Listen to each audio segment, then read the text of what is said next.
아멘. 여러분, 오늘은 건축자들이 버린 돌이라는 그런 제목으로 하나님의 말씀을 함께 나누겠습니다.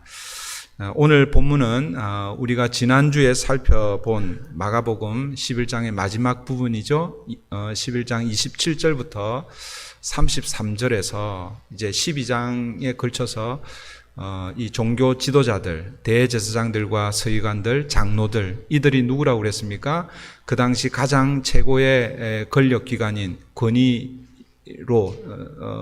허락이 되어 있는 산헤드린 공회의 대표자들이라고 그렇게 말씀을 드렸죠. 그들과 예수님의 5번의 대화 혹은 논쟁, 질문들이 계속해서 이어지고 있는데, 지난주가 첫 번째 질문이었고, 오늘은 예수님께서 그들에게 한 비유를 말씀해 주시는데, 일명 포도원 농부의 비유 혹은 악한 포도원 농부의 비유라고 이렇게 그 스토리가 오늘 이야기입니다. 그러니까 오늘 이 본문은 지난주 본문하고 이렇게 동떨어져 있는 본문이 아니라, 어쩌면은 지난주에 이 종교 지도자들이 예수님께 뭘 요구했습니까? 무슨 질문을 했습니까? 네가 무슨 권위로 이런 일을 하느냐? 누가 너에게 이런 일을 할 권위를 주었느냐? 그렇게 질문했을 때에 예수님께서 뭐라고 대답하셨습니까? 세례 요한의 세례가 어디로부터 왔는지 먼저 나에게 대답하면 나도 대답해 주겠다. 세례 요한의 세례가 하늘로부터냐 사람들로부터냐? 그러면서 그렇게 예수님께서 대답하시니까 이 종교 지도자들이 뭐라고 그랬어요? 이렇게 재보고 저렇게 재보다가 자기들이 불리하니까 모르겠다 그랬잖아요, 그죠? 그러니까 예수님도 나도 모르겠다라고 그렇게 너희들에게 대답하지 않겠다라고 그렇게 예수님 말씀하셨습니다. 그러나 여러분 기억하십시오. 예수님께서 세례 요한의 세례를 언급하신 것 자체가 예수님이 어떤 분이신지 자신을 간접적으로 드러내셨다라고 그렇게 말씀을 드렸죠. 왜냐하면 세례 요한의 그 세례 현장에서 어떤 일이 일어납니까? 하늘이 열리고 성령이 비둘기 같이 예수님께 임재하시고, 그리고 하늘로부터 소리가 들렸습니다.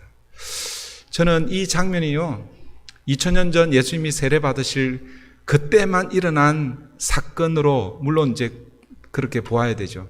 그러나 이 장면은 오늘 예수 그리스도를 구주로 주님으로 고백하고 함께 모여 예배하는 우리의 예배의 이 자리에 이런 역사들이 일어나야 될 줄 믿습니다.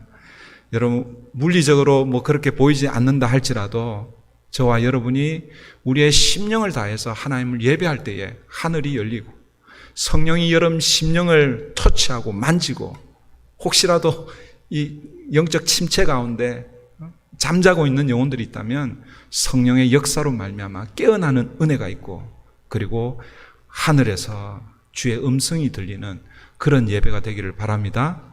그 음성이 어떤 음성이었어요? 이는 내 사랑하는 아들이요 내 기뻐하는 자라. 여러분, 2000년 전에 예수님께 들렸던 이 음성이요, 오늘 저와 여러분에게도 동일하게 들려야 되는 거예요. 오늘 저와 여러분을 향해서 내가 사랑하는 나의 아들이다, 내가 기뻐하는 자다, 이런 음성을 듣는 저와 여러분 되면 좋겠습니다. 여러분, 이 세례 요한의 이 세례 현장에서 예수님이 누구신지가 드러나는 거예요. 예수님 누구로 소개되고 있습니까? 하나님의 아들로 소개되고 있는 것이죠. 그러니까 지금 예수님께서 행하시고 있는 이 권위, 권세는 누구로부터 온 것입니까? 하나님으로부터 온 것이죠. 하나님이 어떤 권세를 주셨습니까? 하늘과 땅의 모든 권세를 주신 것이지요. 그러니까 여러분, 사실은 지난주에 예수님께서 이 종교 지도자들에게 대답하지 않으셨지만, 나도 너희에게 대답하지 않겠다 말씀하셨지만, 그러나 간접적으로 예수님께서 대답하신 거예요. 그리고 오늘 본문에서 이제 한 비유를 말씀해 주십니다. 이 비유를 통해서 예수님은 보다 더 분명하게 주님이 하나님의 아들이심을 드러내고 있는 것이죠. 여러분 1절 한번 보십시오. 1절입니다. 예수께서 비유로 그들에게 말씀하시되 한 사람이 포도원을 만들어 산 울타리로 두르고 즙 짜는 틀을 만들고 망대를 지어서 농부들에게 새로 주고 타국에 갔더니. 이 포도원 농부 이 비유는요, 예수님이 그냥 갑자기 만들어낸 사실은 그런 것은 아닙니다. 실제로 예수님 당시에 그러니까 부자들, 사실은 이 대제사장들, 이 종교 지도자들이요, 지금 이들은 주로 어디에 있습니까? 예루살렘에 있죠.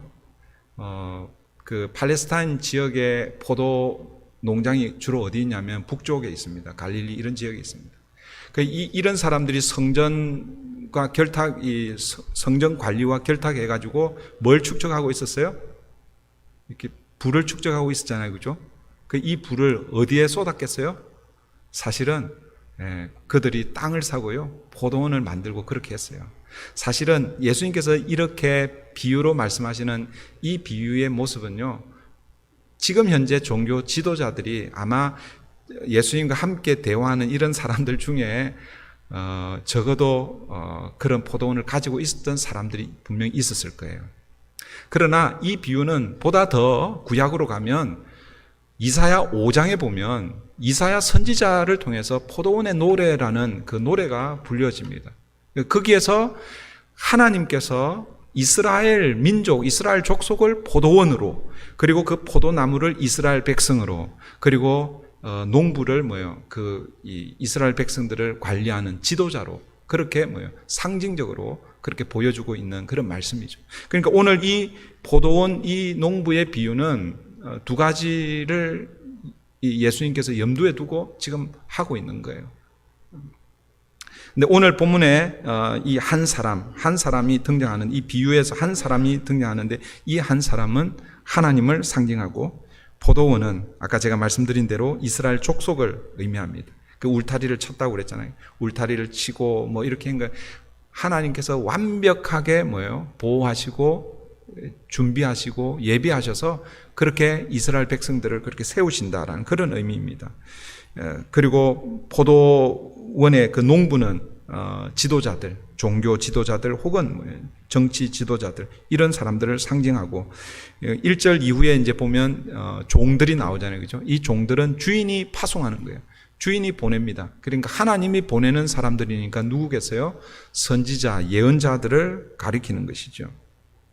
하나님으로 상징되는 이 포도원 주인이 포도원을 잘 조성해서 농부들에게 세를 주고 멀리 타국에 갔다라고 이렇게 표현하고 있습니다.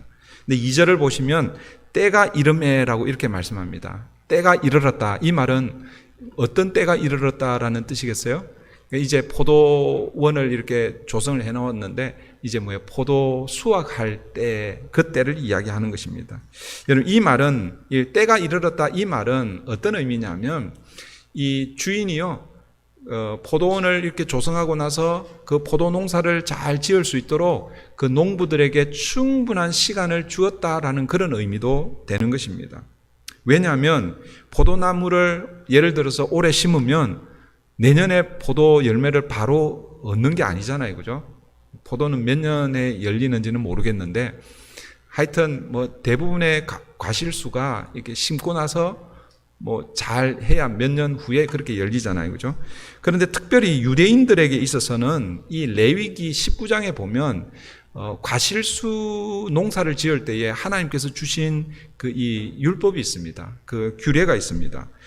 그게 레위기 19장 23절부터 25절인데요. 잘 한번 들어보세요. 너희가 그 땅에 들어가 각종 과목을 심거든 과실수를 심거든 그 열매는 아직 할례 받지 못한 것으로 여기되 곧 3년 동안 너희는 그것을 할례 받지 못한 것으로 여겨 먹지 말 것이요. 물론 이제 이것은 처음 가나안 땅에 들어가면 그때를 이야기하는 거예요. 근데 어쨌든 처음 가나안 땅에 들어가서 과실수를 심는데 3년 동안은 아직 할례를 받지 못했기 때문에, 그러니까 정결하지 못하기 때문에 먹지 말라라고 그렇게 얘기합니다. 그 다음에 이제 보시면 제 4년에는, 그러니까 과실을 심고 나서 4년이 지납니다. 4년에는 그 모든 과실이 거룩하니 여호와께 드려 찬송할 것이며, 그러니까 4년째는 과실을 따는데 이 과실은 거룩한 거예요.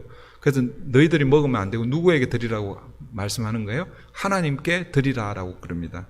그리고 언제부터 먹을 수 있냐면 제5년, 그러니까 가나안 땅에 들어가서 과실나무를 심었을 때에 5년 후부터 먹을 수 있는 거예요. 제5년에는 그 열매를 먹을지니 그리하면 너희에게 그 소산이 풍성하리라. 나는 너희 하나님 여호와니라. 여러분, 아마도 이 포도원 주인이 포도원을 이렇게 조성을 했을 때에 그 다음 해에 포도 열매를 그렇게 구하지 않았을 것입니다. 적어도 오늘 이 레위기 19장의 기초에서 보면 적어도 한 4년은 기다려주고 5년째 그 열매를 기대했을 것입니다. 2절을 한번 보세요. 때가 이름에 농부들에게 포도원 소출 얼마를 받으려고 한 종을 보내니. 여러분, 포도 소출도 뭐 한꺼번에 90% 거의 다 이렇게 아니고 어떻게 표현하고 있어요? 포도원 소출 얼마인지는 정확하게 모르겠는데 아마 대부분 한 90% 이상은 포도 농사를 지은 사람이 9대1 아니면 7대3 아니면 5대5 그렇게 미리 계약을 했겠죠. 그죠? 그 소출 얼마를 받으려고 누구를 보냅니까? 한 종을 보내고 있습니다. 그런데 여러분, 농부들의 반응이 어떤가? 3절 보십시오. 3절. 그들이 종을 잡아 심히 때리고 거저 보내었거늘. 여러분, 농부들은요, 포도원 주인이 보낸 종을 심히 때렸다라고 이렇게 말씀하고 있습니다. 여기서 이 심히 때렸다 이 말의 원어적인 의미는 이 피부 가죽이 벗겨질 정도로 그렇게 심하게 때렸다라는 이런 의미예요. 그러니까 가죽이 벗겨질 정도로 그렇게 매질을 했다라는 거죠. 그리고 어떻게 해요? 거저 보냈다. 빈손으로 보낸 거죠. 포도의 소출을 아예 돌려 보내지 않고 있습니다. 만약 여러분이 포도원 주인이라면 여러분 어떻게 하시겠어요? 여러분들이 예를 들면 이게 우리 이제 이 5번인가요? 1번인가 5번인가? 어디로 가야 와이너리가 보여요? 1번인가? 101번? 하여튼 북쪽으로 올라가면 와이너리 많이 있잖아요. 그죠? 아마 혹시 여러분 중에 또 와이너리 또 농장을 갖고 계신 분 계신지 모르겠어요. 만약에 여러분 중에 그 와이너리 농장을 가지고 있다고 생각해 봅시다. 여기 캘리포니아 LA에 사니까 거기 매번 못 가잖아요. 그죠? 그냥 1년에 한두 번 추수할 때쯤 돼서 아니면 포도주를 만들어서 다 판매하고 나서 그다음에 이제 종을 보내서 요즘 그렇게 안 하겠죠. 그죠? 입금을 시키라고 그러겠죠. 근데 입금 날짜가 되었는데 안 들어와요. 그럼 여러분 어떻게 하시겠어요? 전화를 붙들고 하다가 안 되면 여러분 직접 가고 그렇게 할 거 아니에요. 그죠? 그런데 오늘 본문에 이 주인은요, 그렇게 하지 않습니다. 두 번째 종을 보내고 있죠. 4절 보십시오. 4절입니다. 다시 다른 종을 보내니 그의 머리에 상처를 내고 능욕하였거늘. 이번에도 이 두 번째 종을 보냈는데 이번에도 농부들은 어떻게 합니까? 두 번째 보낸 종의 머리를 때리고 그를 능욕했다라고 이렇게 말씀하고 있습니다. 여러분, 다 큰 어른의 머리를 이렇게 때린다고 생각해 보세요. 유대인들만 그런 건 아닌데 특별히 유대인들은요, 머리를 맞으면 내가 지금 명예에 큰 손상을 입는다, 능욕을 당한다, 이런 의미입니다. 우리도 마찬가지죠. 여러분, 누가 그냥 우리 애들 혼낼 때는 그렇게 할 수 있지만 어른을 누가 이렇게 하면은 그건 상당히 큰 신뢰잖아요. 그죠? 여러분, 종의 머리를 때렸다라는 것은 단순히 종의 머리를 때린 게 아닙니다. 누구의 머리를 때린 겁니까? 주인의 머리를 때린 것이죠. 주인의 명예를 손상시킨 것이죠. 주인을 능욕한 것입니다.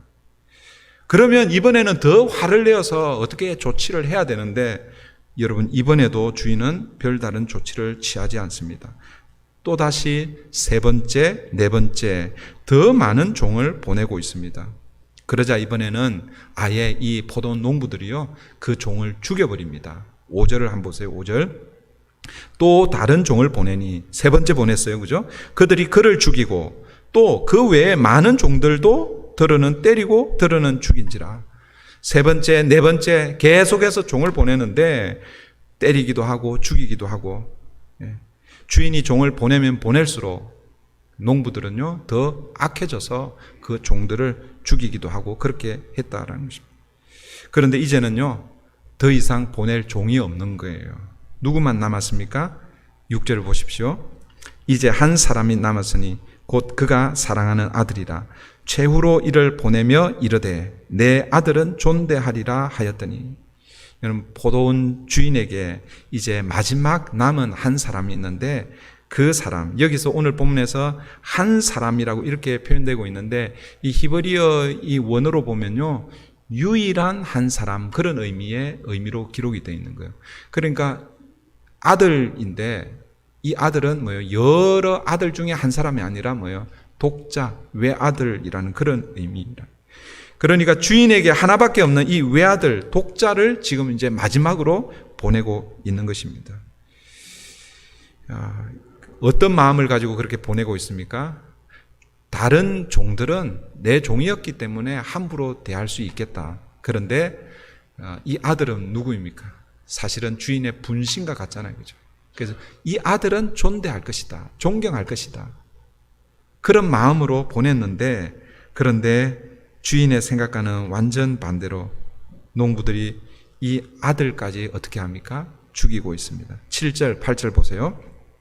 그 농부들이 서로 말하되 이는 상속자니 자 죽이자. 그러면 그 유산이 우리 것이 되리라 하고 이에 잡아 죽여 포도원 밖에 내 던졌느니라. 농부들은요 아들이 주인의 외아들로서 마지막 상속자라는 것을 알고 있었습니다. 그래서 그를 죽이면 이제 주인이 가지고 있는 이 포도원 혹은 또 그 외에 이 상속 이 재산 유산이 다 뭐예요? 자기들에게로 올 것이라고 이렇게 생각하고, 그래서 서로 모의하고 농부들은 아들마저 잡아 죽여버리고 포도원 밖으로 던져 버렸다라고 말씀하고 있습니다. 여러분 이것이 오늘 예수님이 그들에게, 그러니까 대제사장들, 서기관들, 장로들에게 들려준 포도원 농부의 비유입니다. 그런데 여러분 이런 일들이 일어나면 되겠습니까? 안 되겠습니까? 아까 말씀드렸죠. 여러분들이 만약 이런 농장을 가지고 있는데 이런 일들이 일어나면 돼요, 안 돼요? 예. 이 남의 얘기라고 그냥 나하고 전혀 상관없는 얘기로 그렇게 듣지 마시고 여러분의 포도 농장이라고 생각하고 한번 생각해 보세요. 이런 일이 일어나면 안 되겠죠, 그죠? 만약 이런 일들이 일어나면 여러분 어떻게 해야 되겠습니까? 저 같으면 첫 번째 종을 딱 보냈는데 안 돼요. 그러면 당장 달려가서 그들을 징계하고 다 해고시키고 새로운 종들로, 그러니까 그 농부들로 다 아마 교체했을 것입니다. 그런데 오늘 이 주인은 누구라고요? 하나님으로 상징된다고 그랬죠. 그러니까 하나님 어떤 분이신지 우리가 짐작할 수 있겠죠. 하나님은요 오래 참으시는 분이십니다. 인내하시고 인내하시고 또 인내하십니다.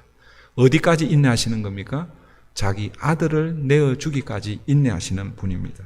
그런데 여러분 그 아들은 뭐요? 마지막이라고 그랬어요. 마지막이 딱 되니까 어떻게 됩니까?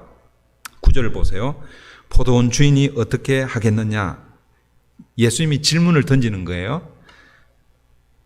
그리고 이렇게 대답합니다. 예수님이 질문을 던지고 나서 예수님이 그냥 대답해요. 다시 9절 보시면 포도원 주인이 어떻게 하겠느냐? 와서 그 농부들을 진멸하고 포도원을 다른 사람들에게 주리라.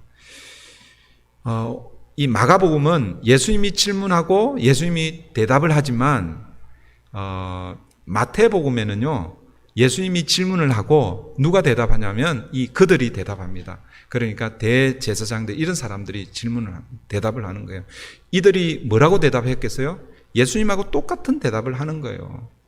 그 못된 악한 그 농부들 다 진멸하고 다른 사람으로 대체해야 되지 않겠느냐고. 왜 그렇게 대답했을까요? 그들이요 포도원을 가지고 있거든요. 그러니까 그들이 골머리 썩고 있는 거예요. 이렇게 이 1년 농사를 지으면 소출을 잘 보내야 되는데 제대로 잘 안 보내니까 그래서 사실은 늘 염려 걱정하고 있었는데 예수님이 그걸 딱 집어주니까 그런 악한 농부들은 다 진멸하고 그렇게 해야 된다 이렇게 대답합니다. 그런데 여러분 누가복음은 예수님이 똑같습니다. 예수님이 질문하고 예수님이 대답합니다.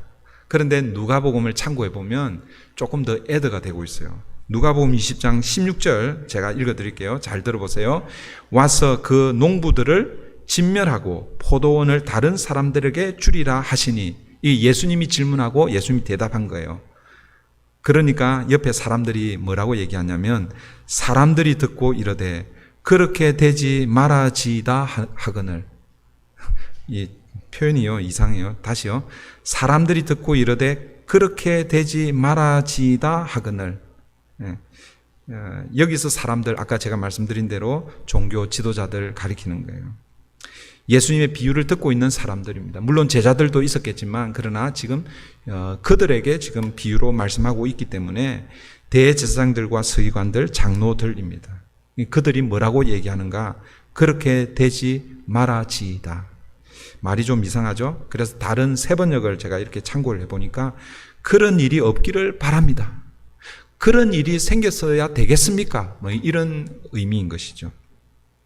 여러분, 그런 일, 이게 어떤 의미인지, 그래서 이걸 문맥을 이렇게 보지 않으면 이게 어떤, 그런 일이라는 게 어떤 일인지 조금 헷갈릴 수 있습니다. 그러니까 두 가지로 생각할 수 있는데, 첫 번째는 지금 그 9절, 오늘 우리 마가복음을 보면 9절에서 예수님께서 포도원 주인이 어떻게 하겠느냐, 그렇게 질문했을 때 포도원 주인이 그 농부들을 진멸하고 다른 사람들로 바꾸겠다, 이렇게 말씀하시잖아요. 그죠? 예. 그래서 만약에 예를 들어서 그런 일이라는 것을 주인이 와서 농부들을 진멸하고 포도원을 다른 사람들에게 주는 그것을 말하는가, 이렇게 생각할 수 있다라는 거예요. 그런데 아니면 또 다르게 어떻게 생각할 수 있냐면, 앞에서 일어났던, 그러니까 포도원 비유, 이 농부 비유에서 어떤 일이 있었어요?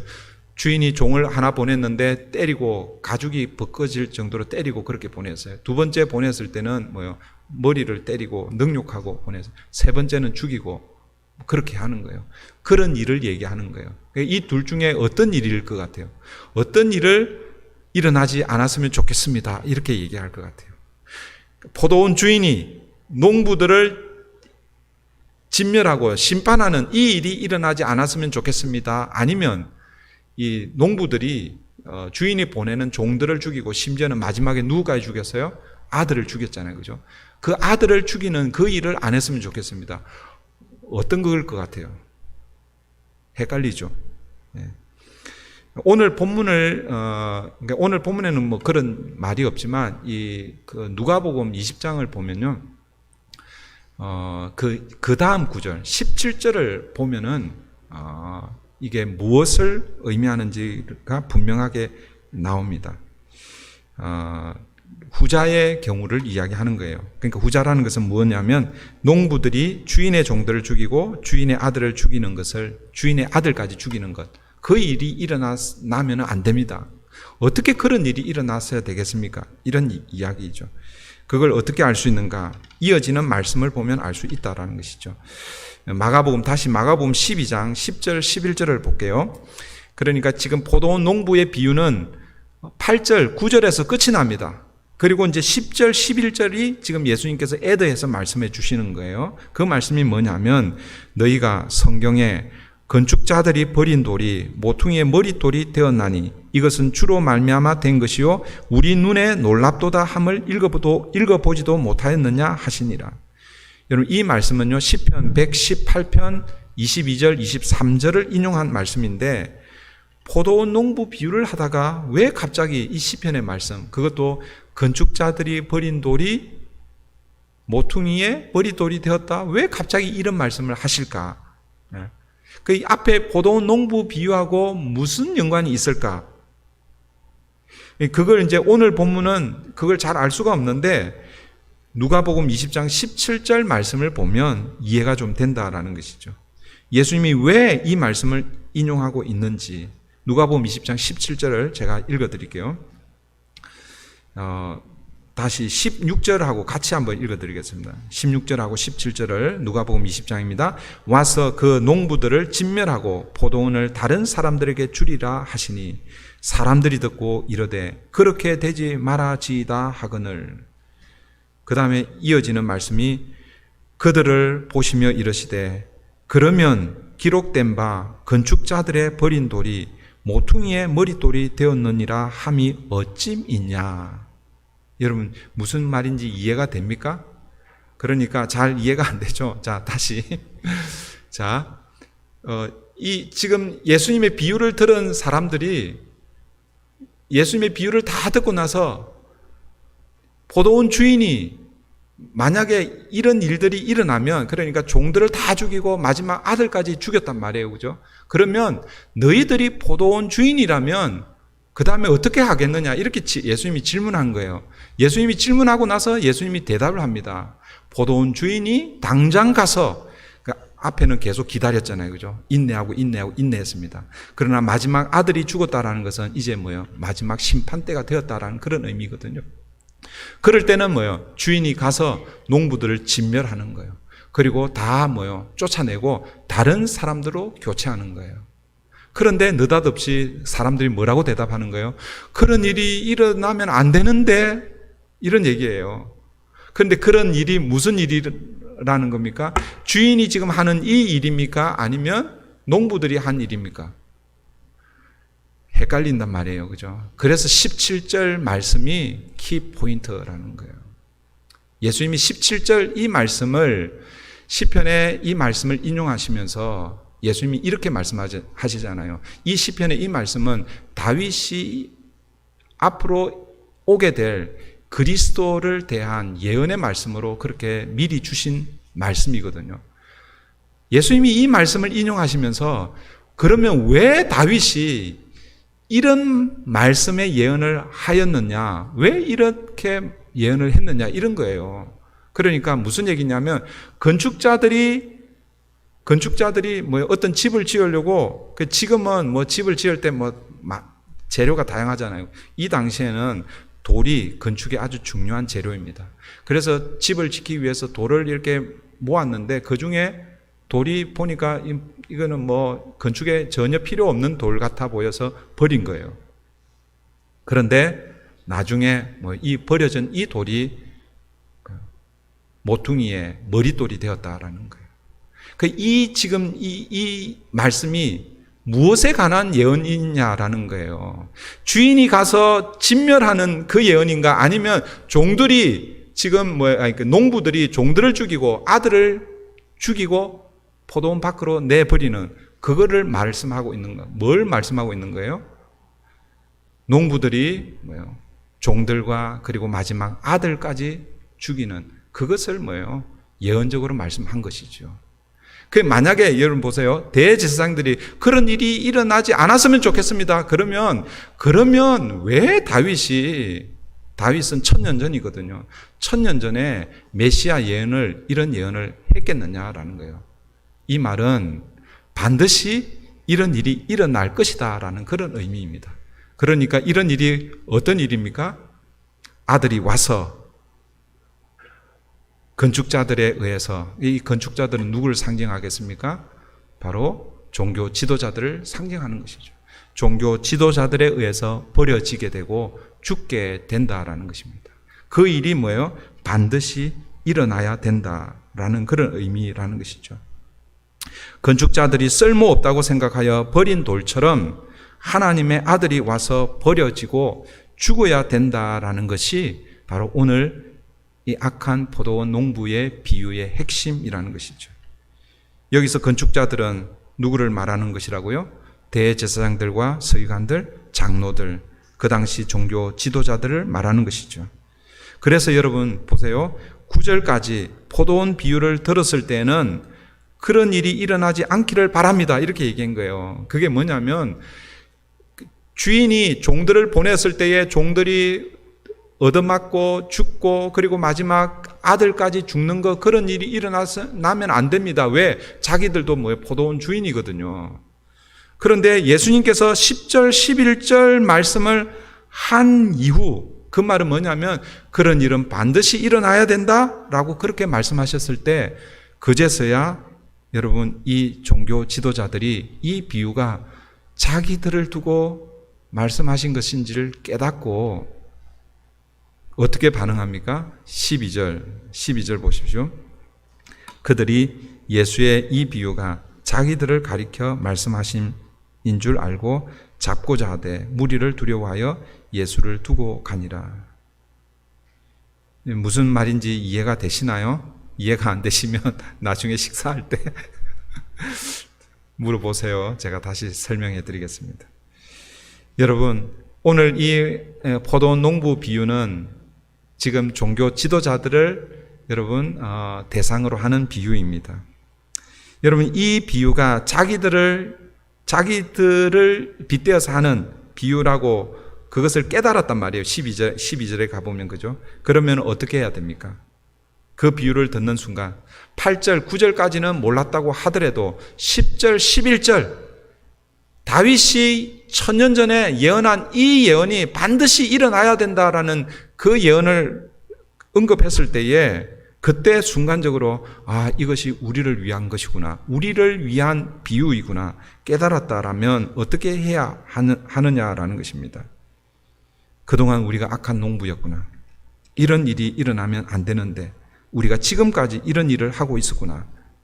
하나님께서 예수님께서 지금 회개의 기회를 사실은 주고 있는 것이죠. 그래서 어떻게 해야 됩니까?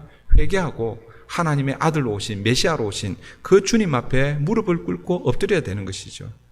그런데 그들이 어떻게 하는가? 12절 다시 보십시오. 그들이 예수의 이 비유가 자기들을 가리켜 말씀하심인 줄 알고 잡고자 하되 무리를 두려워하여 예수를 두고 가니라.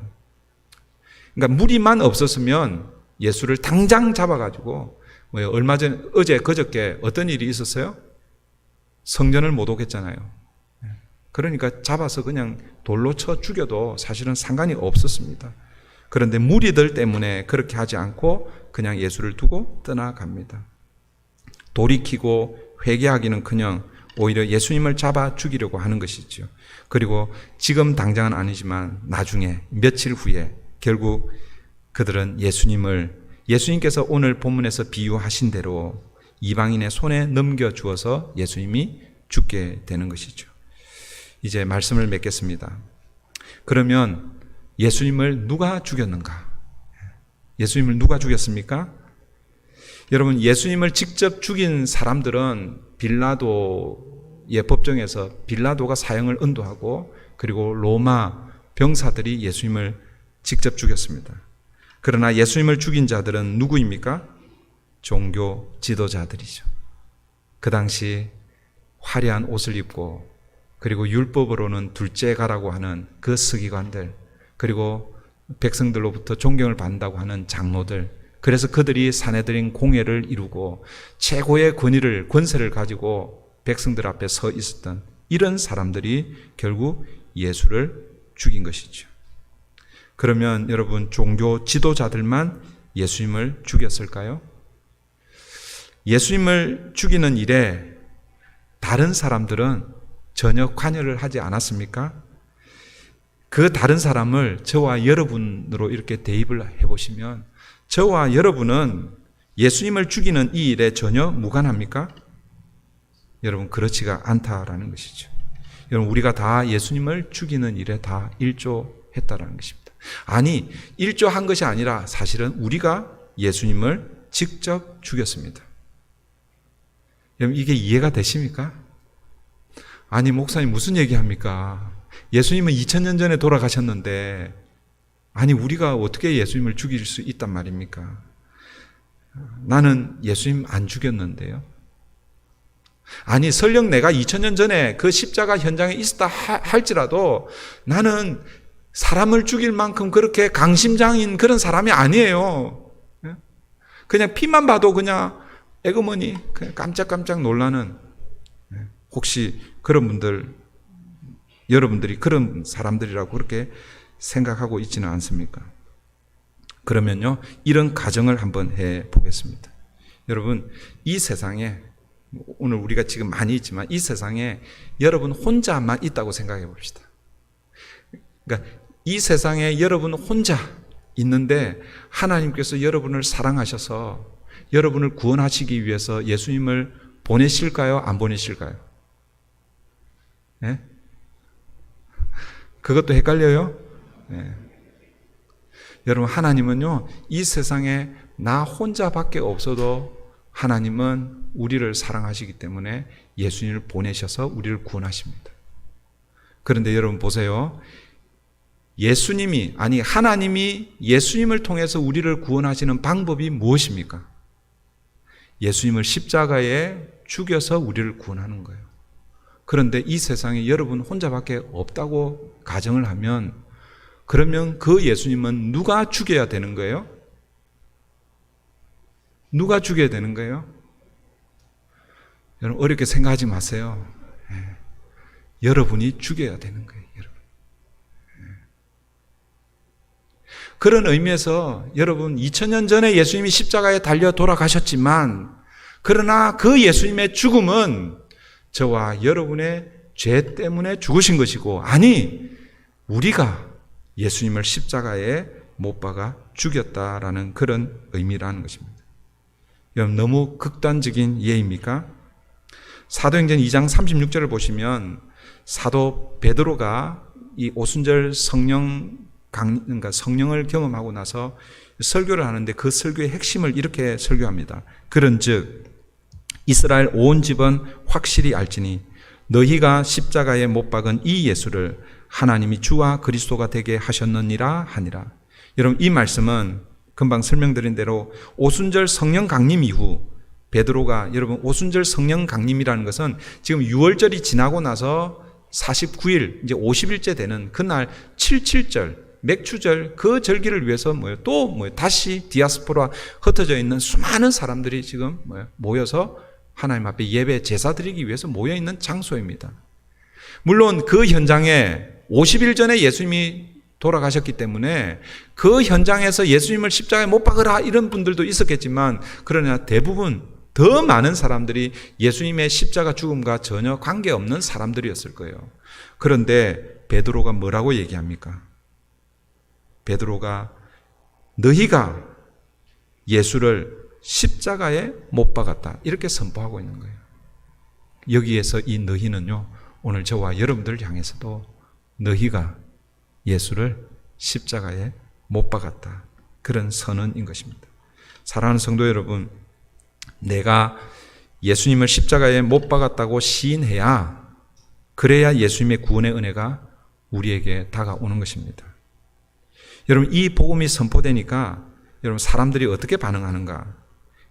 아까 인용한 말씀이 사도행전 2장 35절인데 36절인데요. 37절, 38절 이후에 이렇게 보시면 이들이 뭐라고 고백하냐면 이렇게 고백하는 거예요. 형제들아, 우리가 어찌할꼬? 베드로가 너희가 예수를 십자가에 못 박았다 그 복음이 선포되니까 그 성령의 역사로 말미암아, 성령의 은혜로 말미암아 이들이요 그 복음 앞에서 찔려하는 거예요. 그러면 우리가 어찌해야 합니까? 그때 베드로가 뭐라고 얘기합니까? 베드로가 이르되 너희가 회개하여 각각 예수 그리스도의 이름으로 세례를 받고 제사함을 받으라. 그리하면 성령의 선물을 받으리라. 결국 여러분 이 말씀을 통해서 예수 그리스도로 시작되는 새로운 성전, 그 성전에서 일어나야 할 일들을 오늘 오순절 성령 강림 그 이후에 베드로의 첫 설교 이후부터 시작되고 있는 거예요. 예수님께서 성전의 머릿돌이 되시고 그 예수님 앞에 나와 뭐 하면요? 회개하고 예수 그리스도의 이름으로 세례를 받고 죄 용서함을 받으면 성령을 선물로 받는다. 이 결국은 뭡니까? 성전의 기능. 몇 주 전에 제가 말씀드린 그 기능이 예수 그리스도를 통해서 일어나고 있다라는 것입니다. 그런 의미에서 오늘 저와 여러분이 날마다 여러분 부담이 되겠지만 우리를 바라볼 때에 우리가 어떤 존재인가? 여러분 예수님을 십자가에 못 박은 사람들은 종교 지도자들이 아니라 바로 저와 여러분이라는 거예요. 저와 여러분이 예수님을 십자가에 못 박았습니다. 그걸 다르게 표현하면 나는 죄인입니다. 예수님이 십자가에 못 박지 않았는데 나는 죄인입니다. 이렇게 고백하기가 쉽지가 않습니다. 여러분, 나의 죄 때문에 예수님께서 십자가에 못 박힌 것, 그것은 결국 뭐예요? 내가 예수님 십자가에 못 박았습니다. 그 고백을 할 때에 그 다음에 어떤 은혜가 있는 거예요? 예수 그리스도의 사죄, 용서의 은혜가 저와 여러분에게 있는 줄 믿습니다. 여러분, 다음 주일은 11월은 감사의 계절이고 또 특별히 다음 주일은 주님이 지난 1년 동안 베풀어 주신 그 은혜를 또 기억하고 또 생각하고 감사하는 감사의 계절입니다. 여러분, 코로나 이 팬데믹이 거의 2년 동안 그렇게 지속되는 가운데 여러분들이 아마 생각하면서 고백해야 할 감사의 제목들이 많이 있을 것입니다. 그러나 여러분, 그 어떤 감사보다도 가장 우선되고 가장 먼저 해야 할 고백이 어떤 고백입니까?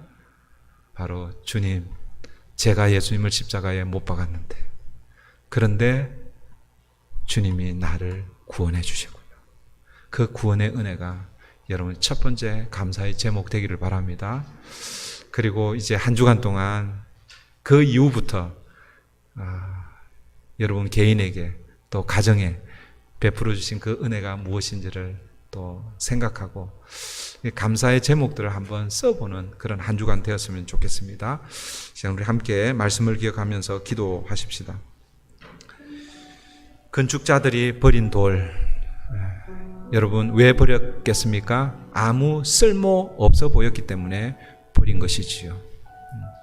여러분, 사람들이 볼 때는 예수님이 볼품없고 그들에게는 오히려 걸림돌이 되고, 특별히 이 종교 지도자들은 자기들이 성정과 결탁해서 계속해서 이 부를 누리고 기득권을 행사하고 그런 데에 예수라는 청년이 와서 걸림돌이 되고 있을 때 그 예수를 십자가에 내몰아 버렸습니다.